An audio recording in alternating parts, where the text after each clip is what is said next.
కేంద్రంలో బీజేపీ ప్రభుత్వం విజయవంతంగా 12 సంవత్సరాల పాలనను పూర్తి చేసుకున్న సందర్భంగా చేపట్టబోయే కార్యక్రమాలు యోగా దినోత్సవం, పర్యావరణ దినోత్సవంపై తూర్పు గోదావరి జిల్లా రాజమహేంద్రవరం భారతీయ జనతా పార్టీ కార్యాలయంలో సమావేశం నిర్వహించారు.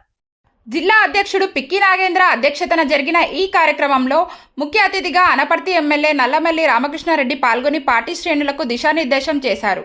నరేంద్ర మోడీ 12 సంవత్సరాల పాలన సమయంలో జరిగిన అభివృద్ధి, సంక్షేమం, ప్రజల జీవన ప్రమాణాల మెరుగు, మౌలిక సదుపాయాల కల్పనపై క్షేత్రస్థాయిలో ప్రజల వద్దకు తీసుకెళ్లి అర్థమయ్యేలా తెలియజెప్పాలని దిశానిర్దేశం చేశారు.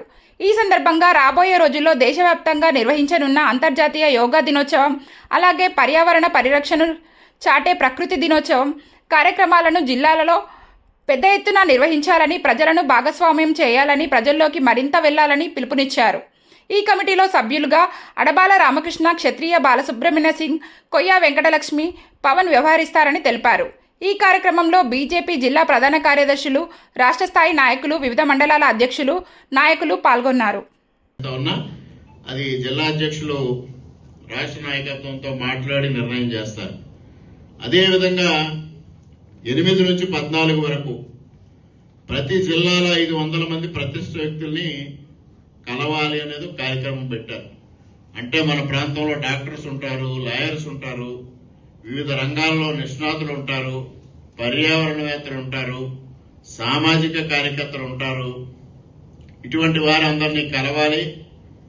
మనం ఈ 12 సంవత్సరాలు నరేంద్ర మోడీ గారి నాయకత్వంలో భారతదేశంలో ఏ విధంగా ప్రగతి జరిగిందనే విషయాన్ని వారందరితో వ్యక్తిగతంగా చర్చించాలి. తర్వాత మొక్కలు నాటే కార్యక్రమం, స్వచ్ఛతా కార్యక్రమం ఏర్పాటు చేయాలి. స్వచ్ఛతా కార్యక్రమం కూడా ఇది ఒక మొక్కుబడి కార్యక్రమంగా వస్తా ఉంది. ఇటీవల నేను అధికారిక సమావేశాల్లో కూడా చాలాసార్లు చెప్పాను. మేమందరం వెళుతున్నాం అక్కడికి, ఒక చీపురు తీసుకుంటున్నాం, ఒక ఫోటోకు పోజ్ ఇస్తున్నాం, అక్కడి నుంచి మేము వెళ్ళిపోతున్నాం. అక్కడికి వచ్చేది ఎవరు? కూటమి కార్యకర్తలు వస్తున్నారు, అధికారులు వస్తున్నారు. అక్కడతో బాధ్యత అయిపోతుంది, ప్రజల్లోకి వెళ్ళడం లేదు. ఇవాళ ప్లాస్టిక్ వ్యర్థాల వల్ల మనకి బయట ఉష్ణోగ్రతలు కూడా పెరిగిపోతున్న నేపథ్యం. ప్లాస్టిక్ నిరోధించాలి. ప్లాస్టిక్ ని మిగిలిన ఏదైతే గార్బేజ్ ఉందో రెండింటినీ సెపరేట్ చేసుకోవాలి.